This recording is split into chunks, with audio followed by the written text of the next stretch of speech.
Hello, I'm Dr. Cedric Wood, coming to you from Dallas, Texas, right here on my YouTube channel. I hope you'll go and look at the other videos I've made. I've got some great stuff that I have shared. But today is especially important because we've had a horrific event in Buffalo, New York that you've all seen. So tragic, yet one more time. I've presented so many times on school shooters and other violent characters, and here we go again.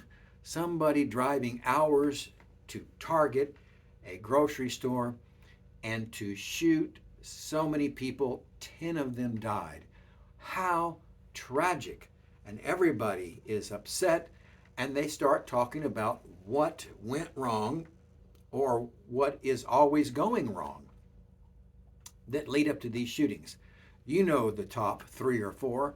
One of them, of course, is racism. Well, that's very easy to say that that was involved in this. Tragic and unnecessary. What's the other one? Well, you all know we've got to get control of these guns, right? That's what caused this.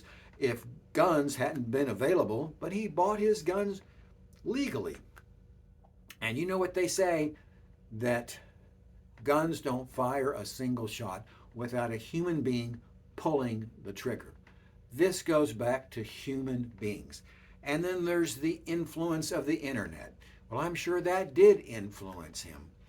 But over and over again, somebody talks about why this happened, what we need to do about it, and no one mentions the most important thing.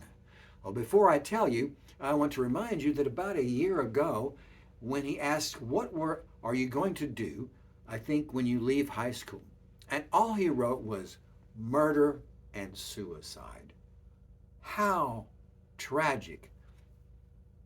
And so the people who saw that at the school took notice and called in the state police. They did their job according to the protocol and took him down for a psychiatric evaluation. Well, that's fine. Good. What did they find? I'm sure they found a very unhappy, disturbed, slightly psychopathic young man. No, they didn't find that. Well, why not? That's what he was. Because they're not asking the right questions. But I'm not going to talk today about the assessment process of a psychologist or a psychiatrist. I'm going to talk about what every single county and state in America needs to start thinking and being aware of.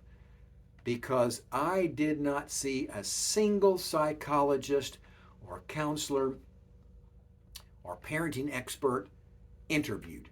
Not one. And yet, that's the most important thing to be talking about in a case like this. What happened to this young man over the past 18 years that twisted his mind around so that he started thinking in terms of murder and suicide? Something happened.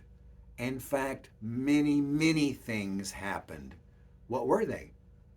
We don't know. The police aren't asking. The psychologists aren't asking. The psychiatrist isn't asking, evidently, because if they had, they would have said, aha, you need to go in for 25 sessions, individual sessions. Well, that would have been better than nothing. But as a family therapist, I'm here to tell you he should have been mandated by a court to go in for 25 sessions of family therapy. Those two parents are responsible for this act.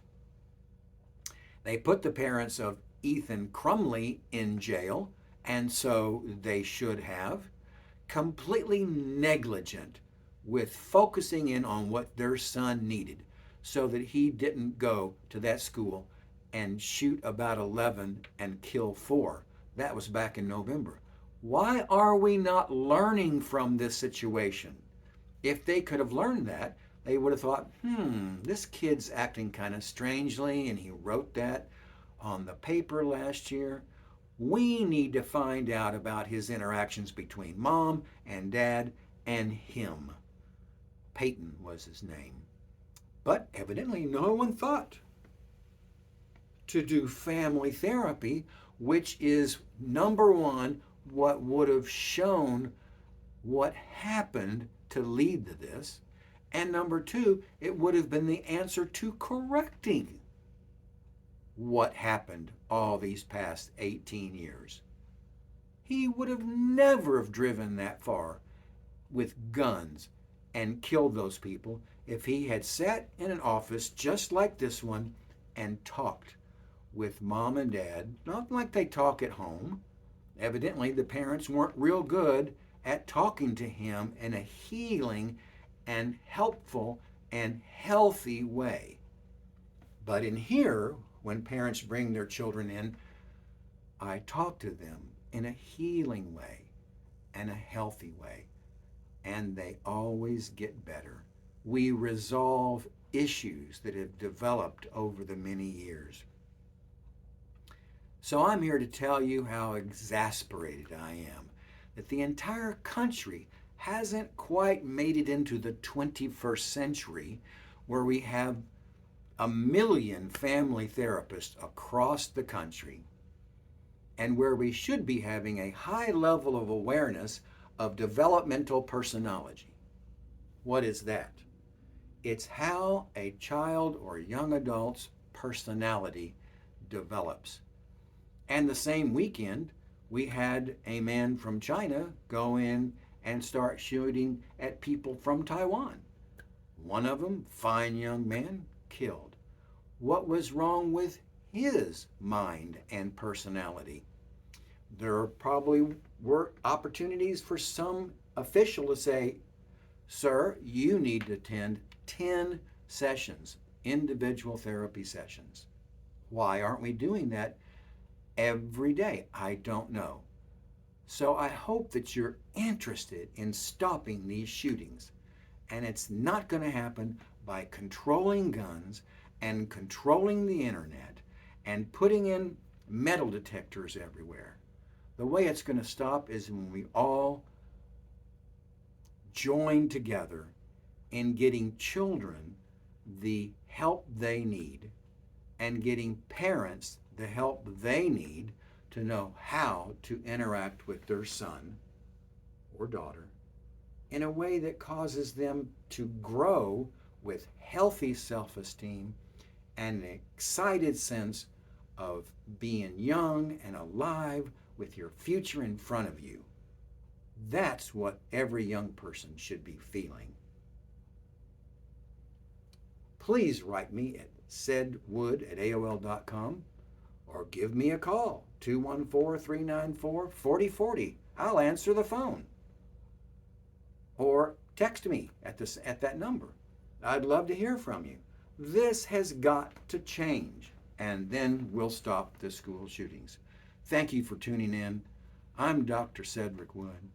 Let's work together to bring these shootings to an end. Thank you for tuning in.